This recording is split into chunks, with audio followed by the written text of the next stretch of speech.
Ladies and gentlemen, welcome back to Devil's Den Hockey. We have finally returned after a very long hiatus.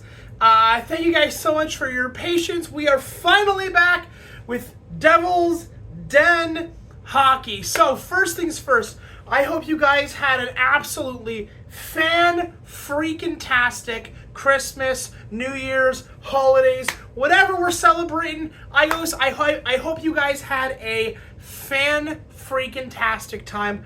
I hope everything went well. I hope you guys enjoyed yourself, ate a lot of food, had a lot of nice gifts. And speaking of gifts, before we start this episode of Devil's Den, I want to show off a couple of things. First of all, you may see that there is something on my head. I actually got one of the brand new, the New Jersey toques, the Jersey black toques. Got this for Christmas, as well as one of these. Take it and read it, and we got ourselves a little New Jersey Stanley Cup. We are predicting the future. New Jersey Stanley Cup, got that for Christmas. That is absolutely fantastic. And not only that, I'm very happy to show this sauce. This was done by my younger sister for Christmas. She hand-painted this herself. She's utterly fantastic. I always get one once every year for Christmas or birthdays. We got one of these. We got a hand-painted Martin Brodeur on the ice after the very famous photo of him with the Devil's flag. We got one of these for Christmas. My sister does, like I said, she does one of these once a year, usually for Christmas birthdays. But this year, she made us one of these. It's absolutely fantastic. I'll get it a little bit closer so you guys can see it a little bit better. But yeah, I had to show these off because it is Devil's gear. It is Devil's associated. So I always got to show those off.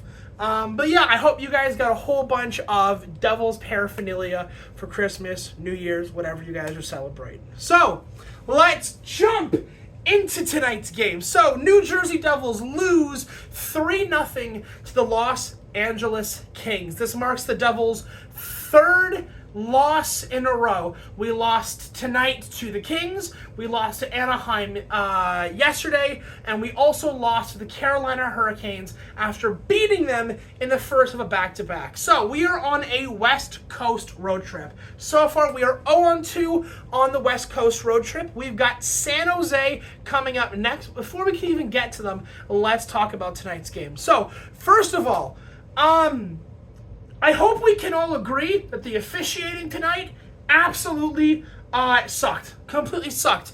And in fact, it wasn't even just that they made a bad call here or there. It was the fact that some of these calls were so bad, they actually swung what felt like the outcome of the games. Let me explain.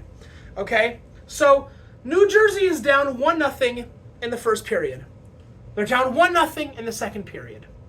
And Timo Meier, who's going on a little bit of a hot streak recently, scores a goal in the second period to tie the game 1-1. That is his second goal in as many games. He scored last night to help do the comeback against Anaheim, and he scores here to tie the game up 1-0. To tie the game up 1-1. And the NHL referees go, we're going to call it a goal on the ice. But what if we could take away the goal from New Jersey and make it 1-0.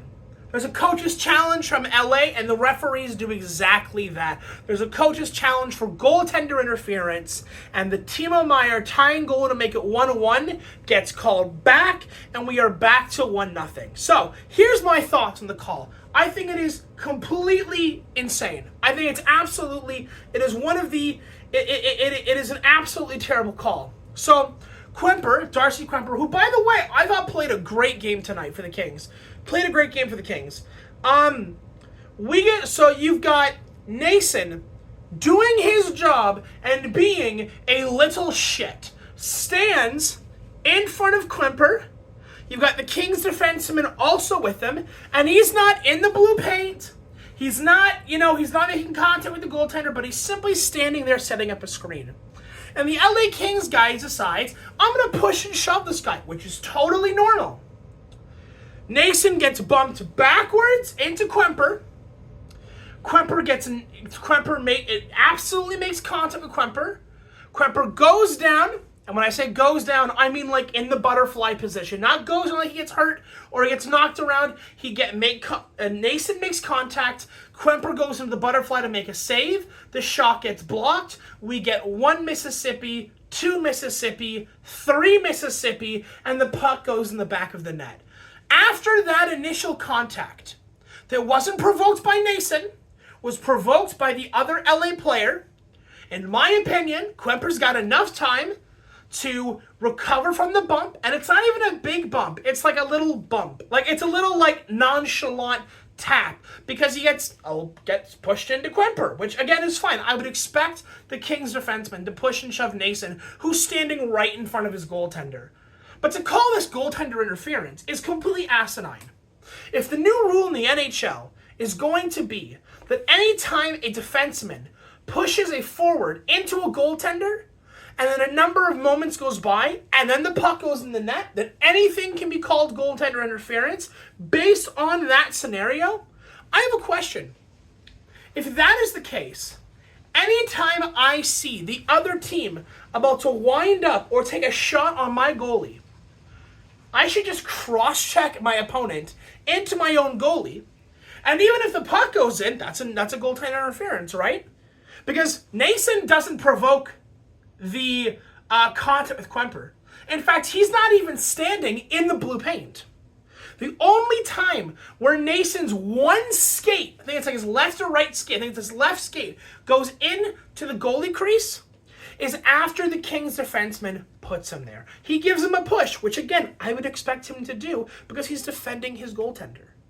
Which again, is totally fine. We would do the exact same thing if we were in the Kings position. But they look over it, they call it goaltender interference, horrible call, and we continue the game. But the officiating doesn't stop there. We end the second period, and it's still 1-0. We go into the third, and the Kings score a second goal at about, I'd probably say 18, 17 minutes left in the third period. The Kings score, and it's now 2-0. And I go, okay, it's 2-0. We're not in the best position, but we can come back. We did it against Anaheim, right? It was 2-0, went back to 2-2, then they scored to make it 3-2 to win the game. But it's 2-0. It's fine. We can come back from this. The number of missed calls or just blatant things that didn't get called or got called mistakenly was crazy. And for the record, it wasn't just against New Jersey. It was also against the Kings. Late in the third period, Quinton Byfield comes tearing down the wing. Siegenthaler does a fantastic job in defending, gives him the shove, literally gets his hands up, pushes Byfield off the puck. Byfield goes down. In the process of Byfield going down, he accidentally, because he's falling, knocks over one of our guys, and Byfield gets called for tripping. And I know people are going to say, why are you getting mad that we got a power play? First of all, it was barely a power play. The Kings had just started a power play themselves. It became 4-4. I think we had, 10 to 15 seconds on the power play? But if we're going to complain about our guys getting a penalty or a call being reversed or the referees not favoring us, then you can't get mad when the same thing happens to the Kings and cheer. You can't do it. It makes you a hypocrite. And we don't want to be a hypocrite. We don't want to do it. Not the best night for refereeing tonight. Wasn't the best night. However, the Devils didn't do themselves any favors either. They didn't play very well. They played, I would say, mid or okay hockey at best. There was a couple of times in front of Quemper where they just shut the door every single time. Credit where the credit is due. The Kings were the supreme authority on defense tonight, as our guys didn't play all that great. Second goal, maybe Allen wants to get back because it does go 5-hole on him. Maybe he gets it the second time.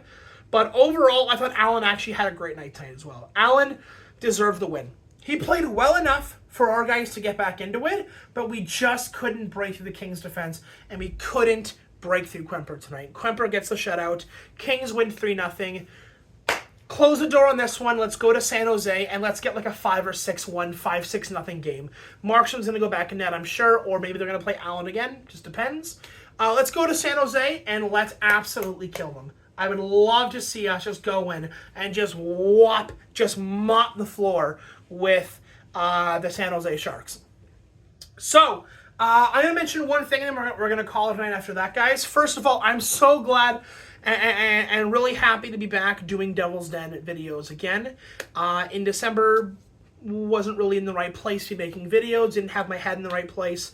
But we're back. We're better than ever. And one thing, if you've made it to the end of the video, you're going to get something everyone else who skipped this and moved on to another video instead. We're going to start a new tradition here on Devil's Den videos. Anytime I make a video and you have a question for me, it doesn't even have to be sports related. It can be Devils related, it can be hockey related, it can be personal related, it can be whatever. You guys can go to the comment section and leave a question, and I will read out your question at the end of these Devil Den videos, and I'll give you my answers to them. Like I said, they could be New Jersey Devils specific. They could be NHL specific questions. They could be random questions that have nothing to do with hockey, nothing to do with the Devils. But come on by and I will pick 3 questions to answer at the end, 3 to 5 questions to answer at the end of each one of our Devil's Den videos here on out. So, we're going to wrap it up here, guys. January 1st, it's a brand new year. We've got January, February, March, and like half of April until the end of the season. So we've got a good 3.5 months. Devils are 100% making the playoffs. There's no doubt about that. But we got to turn this 3-game losing streak and turn it into a positive. On that note, guys, I'm going to head out of here, and I will see you in the next one. Bye-bye.